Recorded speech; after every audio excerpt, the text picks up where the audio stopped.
Have you ever wondered why a semi-truck can stop 80,000 pounds without the brakes exploding? Most people think big trucks just have bigger versions of car brakes, but that belief is a total trap. I will show you the hidden system that keeps these giants from crashing. The nightmare of the runaway truck. Imagine you're driving down a steep mountain road with 40 tons of cargo pushing you from behind. If you were using normal hydraulic brakes, your stopping power would depend on a thin line of oil. If that line leaks even a tiny bit, you lose everything and the truck becomes a massive, unguided missile. This nightmare is why engineers had to throw away everything they knew about car brakes and start over. We're going to look at the history of how trucks evolved from simple workhorses to the complex machines we see today. You might think stopping a truck is just about friction, but it is actually about managing extreme energy. By the end of this video, you will understand why air is the only thing standing between safety and total disaster on a highway. The 1925 Model T starting point. To understand the future, we have to look at where trucks began in 1925. Before the factory-made pickup truck, most businesses used one-horse wagons for everything. When Ford produced the first Model T with a pickup body, it changed how Americans moved goods. These early trucks only had about 20 horsepower. Because they were slow and light, simple mechanical brakes were enough to stop them. However, as the American economy grew, the demand for bigger loads grew with it. This growth created a massive problem for safety that simple cables and pulleys could not solve. People realized that if they wanted to move more weight, they needed a way to stop that weight without relying on muscle power alone. This was the first major step in the engineering evolution of the truck landscape. Post-war power, the 1948 revolution. After World War II, America entered a massive engineering shift. The 1948 Chevrolet Advanced design was a huge part of this new era. Engineers ditched cramped cabs and weak engines for roomier interiors and stronger power plants. But with more power came the need for better stopping technology. The 1948 Ford F1 also hit the market around this time, establishing a reputation for durability that lasts today. These trucks were moving faster and carrying more than ever before. They still used hydraulic systems, which worked by pushing liquid through a pipe to squeeze the brake pads. For a pickup truck, this worked fine because the weight was still manageable. But for the larger trucks that were starting to build the nation, liquid brakes were starting to show their limits. This era proved that reliability and capability were what the rebuilding economy demanded. The liquid problem. Why hydraulic fails. Let's talk about why your car's normal brakes are a bad idea for a semi-truck. Hydraulic brakes use fluid to transfer the force from your foot to the wheels. This liquid is great because it does not compress, so you get a very firm feeling when you step on the pedal. But liquid has two massive weaknesses when you put on a giant big rig. First, liquid can boil. When you're stopping 80,000 pounds, the brakes get so hot they can glow red. If that heat reaches the brake fluid, it turns into gas bubbles. Since gas can be compressed, your brake pedal will just sink to the floor and nothing will happen. Second, if you have a small leak, the fluid will eventually run out. Once the fluid is gone, you have zero brakes left. For a small truck like a 1950 Chevrolet 3100, this was less of a worry. But for a heavy semi, relying on a finite amount of oil is a gamble no one should take. 1967, the birth of safety benchmarks. By the late 1960s, truck safety became a major focus for manufacturers. The 1967 Chevrolet C10 introduced a dual braking system that became an industry benchmark. This was an attempt to make sure that if one part of the system failed, you still had another way to stop.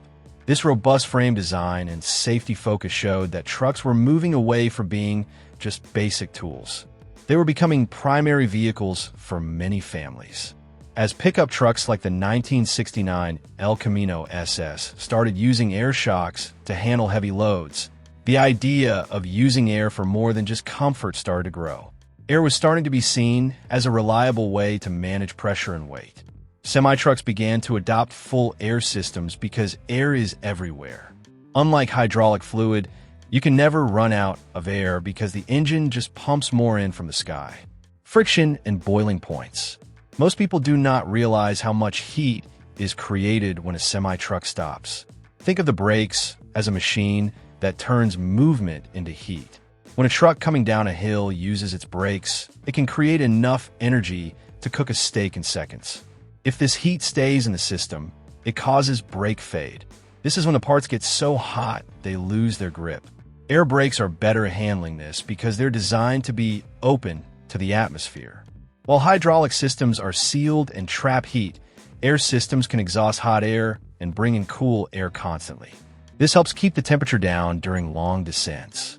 Even classic trucks like the 1972 Chevrolet C10 Cheyenne Super started focusing on luxury and comfort, but the heavy-duty world was focusing on heat management. If you cannot handle the heat, you cannot handle the load. The 1988 Tech Jump, ABS for the masses. In 1988, the Chevrolet Silverado introduced modern technology like electronic fuel injection and anti-lock brakes to the truck world. This was a massive win for safety. Anti-lock brakes, or ABS, stop the wheels from locking up during a hard stop. This allows the driver to keep steering instead of just sliding in a straight line. For semi-trucks, this was a game changer.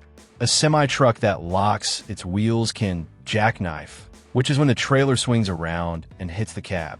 Because air brakes respond differently than hydraulic ones, adding computer controls like ABS made them much safer. It allowed the truck to manage each wheel individually based on the weight of the load. This technology established the standards we still use to keep our roads safe today. The secret spring that saves lives.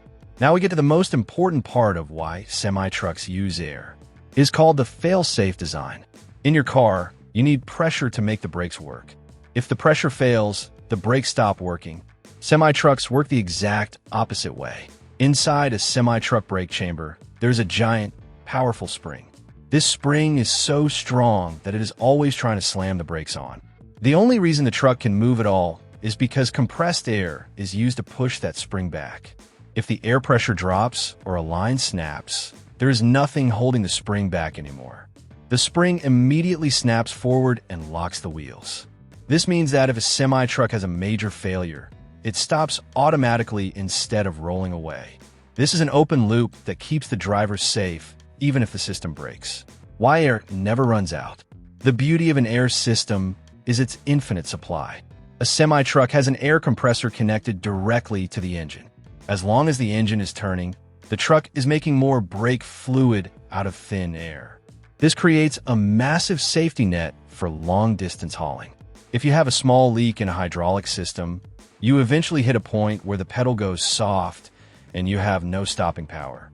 With air, the compressor can often keep up with a small leak, giving the driver plenty of time to pull over safely. This reliability is why the 1989 Dodge Ram Cummins turbo diesel revolutionized the world of towing. While that pickup used a diesel engine for power, it showed the market that heavy-duty needs required a different level of thinking. Air systems provide that extra layer of protection that liquid systems just cannot match. The science of air compression. You might be asking how air can be strong enough to stop 40 tons.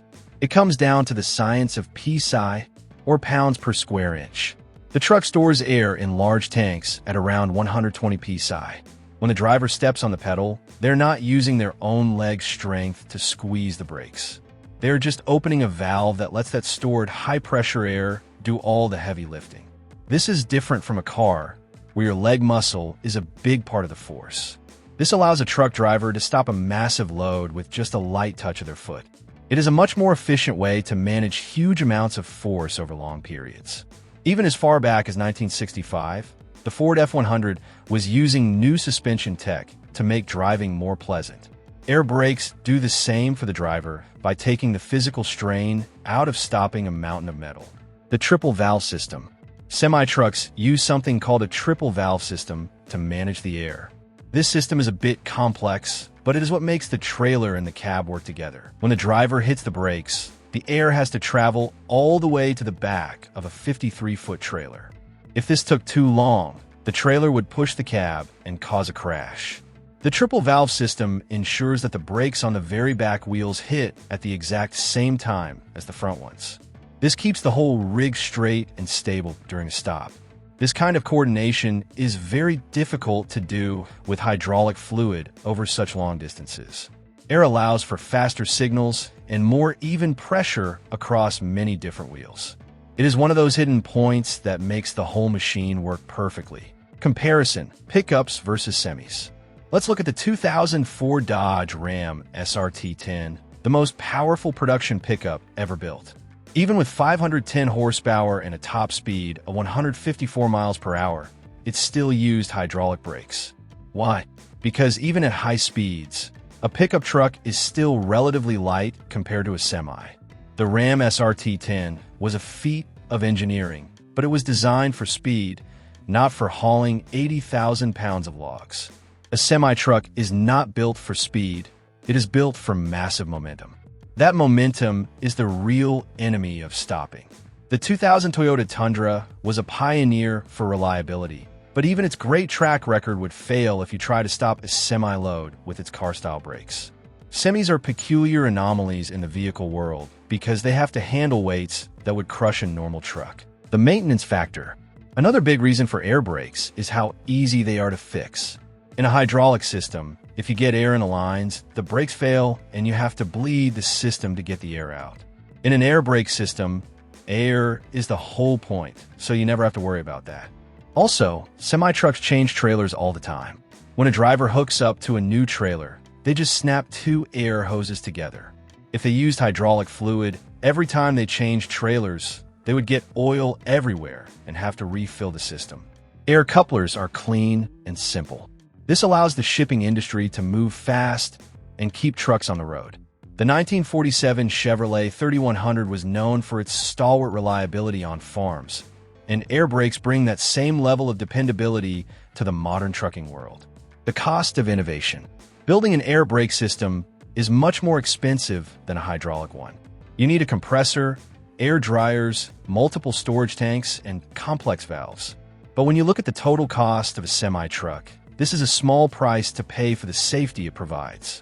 The 1955 Chevrolet Cameo Carrier proved that people were willing to pay more for innovation and style. Similarly, the trucking industry pays more for air brakes because they are an investment in keeping the cargo and the driver alive. The 1958 Chevrolet Apache used an integrated bed design to be more practical, and air brakes are the ultimate practical choice for the heavy-duty landscape. It is about having the right tool for the job, even if that tool is more complex. Moisture, the only enemy of air. If air brakes have one weakness, it is water. When air is compressed, it gets hot, and when it cools down, it creates moisture. In cold weather, this water can freeze inside the brake lines and block the air from moving. This is why every semi-truck has an air dryer. This part removes the water before it can cause problems. Drivers also have to drain their air tanks regularly to keep the system clean. It is a small maintenance task that prevents a huge safety issue. The 1978 Dodge Lil Red Express was one of the fastest American vehicles because it used a loophole in emissions rules. But truck drivers cannot use loopholes when it comes to moisture in their lines. They have to follow strict rules to keep the system working perfectly. The different feel of the pedal. If you ever get the chance to sit in a big rig, you will notice the brake pedal feels very different. In your car, the further you push the pedal, the harder you're squeezing the brakes. In a semi, the pedal is just a signal. You're telling a valve how much air to release from the tanks. It feels more like a button than a lever. This can be tricky for new drivers to learn because it is easy to overbrake and lock up the system. But once you master it, you have much more control over the vehicle's massive weight. The 1965 Chevrolet C/K series moved toward a car-like ride to appeal to families. But semis have stayed true to their heavy-duty roots because they have a much harder job to do. Why air brakes make that PSHHH sound? We all know that classic sound a truck makes when it stops at a light. That PSHHH sound is the air being released from the system. When the driver lets go of the brake pedal, the air that was pushing the brakes on is no longer needed. Instead of pumping it back into a tank, the system just exhausts it into the atmosphere. Is the sound of safety working in real time? It is also the sound of the parking brake being set. When you pull the yellow knob on the dashboard, you are venting all the air out of the chambers so the giant springs can lock the wheels for the night. It is a satisfying end to a long day of hauling. The evolution of the 21 greatest trucks. When we look at the 21 greatest trucks of all time, we see a constant push for more power and better engineering. From a 1925 Model T to the 2011 Ford F-150 EcoBoost, the goal has always been to work smarter. The EcoBoost used technology to get more power out of a smaller engine. Air brakes are the heavy-duty version of that work smarter mindset. They use the physics of air to solve a problem that liquid just cannot handle. The 1946 Dodge Power Wagon was pulled off the battlefields of World War II because it was tough and durable. Air brakes carry that same military-grade toughness into every semi-truck on the road today. Click over here to see how that one truck started the modern era of the pickup. Thanks for watching, and I will see you in the next one.